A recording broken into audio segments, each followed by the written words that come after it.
Hello mga ka-farming! Welcome to Antonio de Charlie Farm. For today's video guys, ay mag-update ako ng aking mga baboy.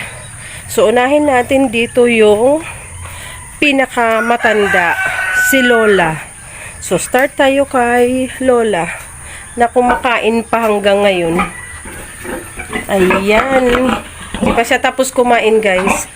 So ayan si Lola guys ay buntis na. And ilang na to?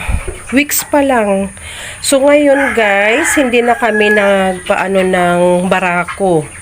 So nagtry na tayo. First time kong magtry ng artificial insemination sa aking mga baboy. So dati kasi after nitong mawala yan ng mga anak, after mawala yung mga anak, hanggang nabenta ko na lang yung mga anak. And lumandi na siya guys, kaso nakalagpas.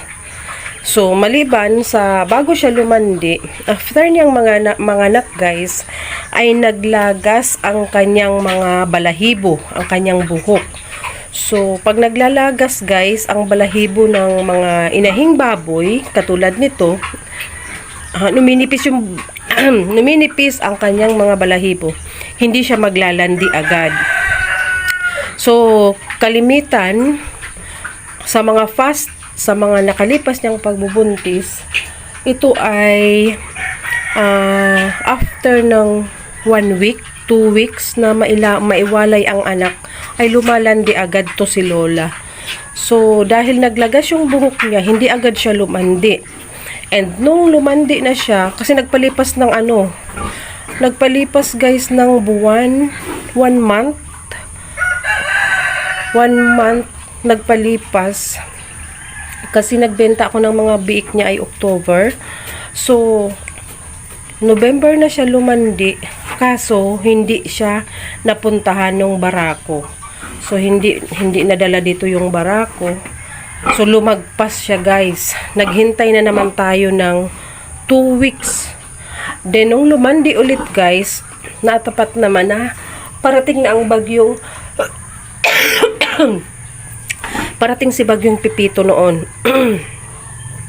So, hindi pa rin siya napuntahan ng barako na naman dahil nga, nung time na kasagsagan na kanyang paglalandi, ayun naman yung time na kailangan mag-evacuate ng mga tao. So, hindi siya napuntahan. So, nagpalipas na naman tayo guys ng another 2 weeks. So, ayan na. Nung napansin ni Papa na, ayan, lumandi uli ito si Lola. Sabi niya, may nakapagsabi sa kanya yung inaanak niya sa kasal na itry na sa AI para hindi makalagpas. So, ayan, may binigay na number para sa technician na nag-EI. Ayun pala guys, yung technician din namin. Kasi nga, naglipat na kami ng, every time na naglilipat kami ng technician, ay nagpapalit din kami ng feeds. So, ngayon, ang technician namin ay sa Bimig siya. So, bago pa naglipat na rin talaga kami. Kasi, tinitingnan ko kasi sa mga biik ko, yung mga nauna na nagtatai sila after mawalay. So, sabi ko, try natin mula sa nanay. Kung sa Bimig ay okay sila. So, ayan, itong last na nagwalay tayo ay maganda yung mga biik. Maganda yung mga biik, hindi siya, walang nagtai na kahit isang biik. So, ayan. So, ngayon, ayan, buntis na yan si Lola. So, hihintayin natin ang 115 days. Ayan, 115 days.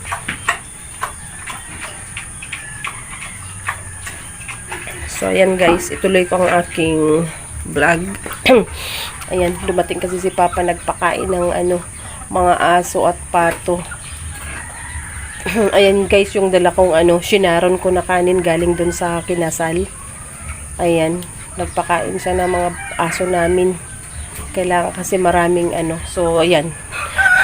Balik tayo sa baboy. So, ito guys, ay Manganganak to si Lola ng, kasi siya, more than 3 months, ang 115 days. So, nai-ay siya ng December 7, January, February, March,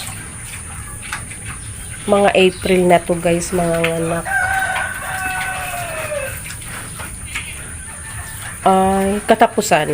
Katapusan ng March pala siya manganganak. So, katapusan ng March manganganak, and sana marami ang kanyang magiging mga biik guys. Dahil first time natin, and mabait itong inahin guys, kahit hawakan mo yan, mabait siyang inahin. And sa aking 5 inahin, ito yung pinakauna at ito rin ang natira. Yung mga additional ko na inahin guys ay merong 2 na disgrasya na napilay kasi after magwalay ng mga anak. So yung dito siya after magwalay ng anak, umaakyat sila, siguro hinanap yung mga biik nila. So meron naman akong nung time ng ESF, meron naman akong nagkasakit na baboy, pero kalimitan guys, ang problema ay napilay. So hindi ko alam kung anong talagang nanlumo ako guys noon.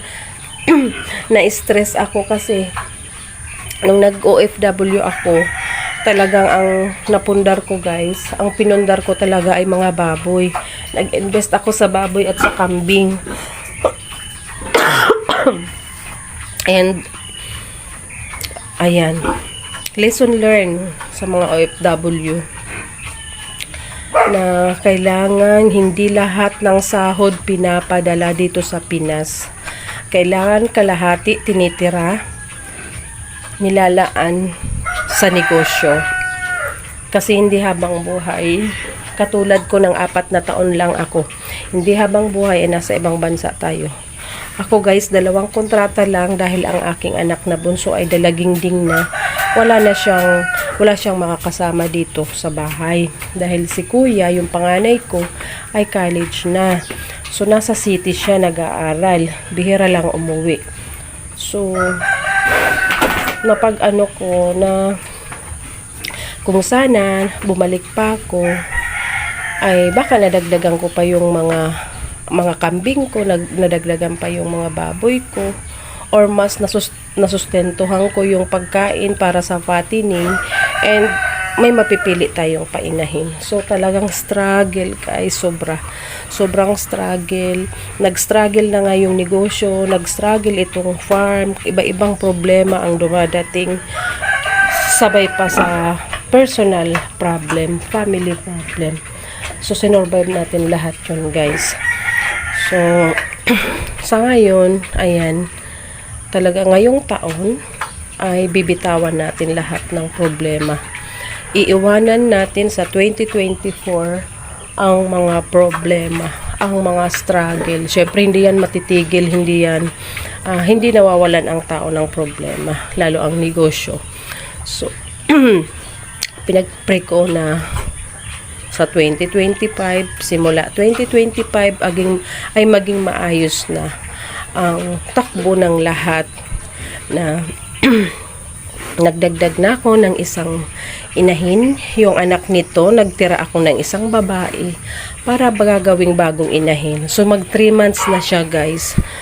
Nagwalay, nagbenta ako ng October 10.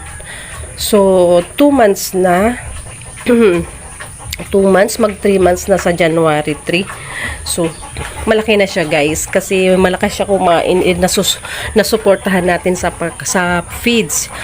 Kahit na struggle talaga. Thanks God. Nakakahanap tayo ng paraan guys.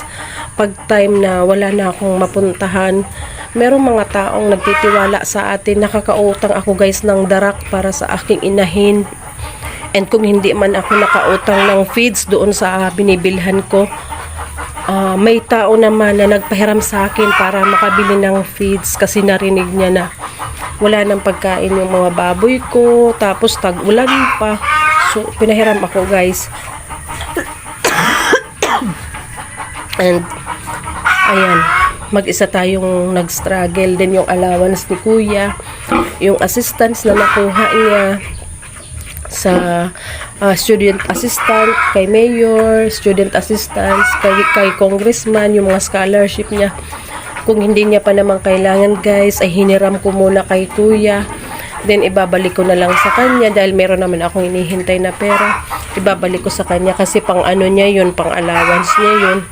So, ayan, wag lang tayong mawala ng pag-asa kasi gipit man tayo, gagawa ng paraan ang Diyos na paano tayo makasurvive kasi hindi tayo bibigyan ng problema hindi natin kaya. So magtiwala lang tayo. Magtiwala tayo sa ating mga pangarap. So dito sa pagbablog, sinabay ko na talaga habang nandito ako sa farm, nakatutok ako sa aking mga anak, nakatutok ako dito sa farm sa pagdatanim, sa pag-aalaga, pagtanim ng mga gulay. Sinabay ko na guys ang pag-vlog para someday maabot naman ng bunso kong anak yung course na gusto niya sa college. Kasi si kuya, alam nyo, si kuya may gusto siyang course na makuha. Gusto niya mag-psychology. Kaya lang sa Ateneo Dinaga lang ang available. Hindi ko alam sa BU, sa Bicol University, sa Legazpi kung meron. So, ayan. Hindi niya nakuha yung course na gusto niya. So, pinakuha ko siya ng biology para after ng 4 years, mag-enroll siya ng medicine. So, kay Nikki, ganun din sana yung gusto niya. Kaso sabi ko, pag mag-doctor sila, ay aabutin ng 10 years. Sabi ko kay Nikki, mag-nursing siya kasi 4 years lang, plus review, plus exam. 5 years. And mas madali siyang makakapasok din. Kaya na namin si kuya yun ang mag-take ng medicine. So, kakayanan natin yan, guys. Ayan, kakayanin natin. And, dadating yung time na yon na sana kumikita na rin yung dalawa kong channel. Itong sa farm at yung daily vlog ko. As yung kay Mami Lenny. So, ayan, guys. Salamat sa inyo. Ayan, umihi na. Basto si Lola. Inihian tayo habang nagbablog. So, ayan. Salamat sa inyong suporta. And sana sa mga bagong nanonood ng aking vlog, please like, subscribe, and pag-iwan din kayo ng comment sa inyong mga suggestion. So, ayan. Thank you for watching, guys. Sa next upload ko, guys, papakita ko naman sa inyo yung anak nito na gagawin kong bagong inahin. Ito, guys, si Lola. So, yung bago, ipapakilala ko din sa inyo. Ayan, thank you for watching, guys. See you again next time. Bye-bye, Lola. Bye-bye na.